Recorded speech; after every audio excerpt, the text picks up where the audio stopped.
as we said, we'll expect changes in all these numbers as we move forward throughout the night. But now the Boston Globe is reporting that Boston hospitals are treating over 100 victims after these blasts. So originally we had heard the number 22 were injured. That has climbed now. It looks like they are treating over 100 people.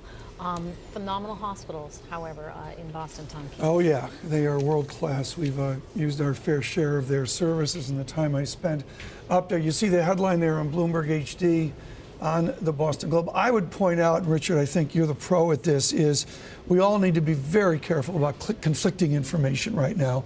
Just a tweet out of the New York Post and the AP being far apart in some of the estimates, a lot of conflicting information, not only on deaths and injuries, but just on other information as well. It's always what happens in incidents like this. There's such a thirst for every little data point, and when you've been through it enough times, you quickly realize you need a little bit of time to digest it and sort out which of the various pieces are in fact accurate or misinformation.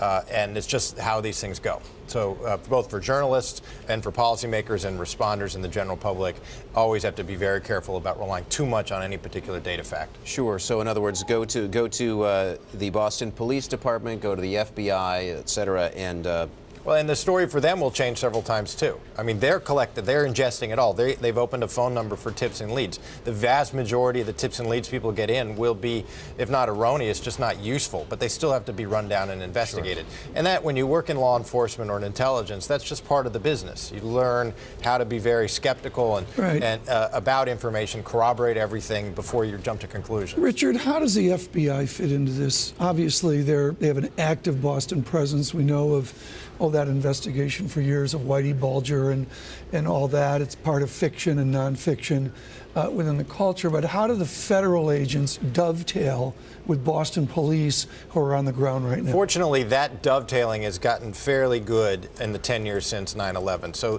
if this is in fact an act of terrorism, it will be a federal criminal offense, and the FBI will be the lead investigation for charges brought against the perpetrators, which will then be tried by the U.S. Attorney in federal court. So they, at some point, will become the lead agency for dealing with that. However, at this early stage, when you're trying to get control of the scene of the crime, do a mass video canvas, a mass canvas of victims and families, they are in an advisory and supporting role. They will be participating in all the meetings at a high level. The special agent in charge of the FBI field office will be right there with the governor, with the mayor, with the police chief, and they will be offering assistance, possibly on the technical side with the bombs, possibly on the forensic side with the recovery of evidence, but they are not, quote, in charge of the scene. That is still with the local police.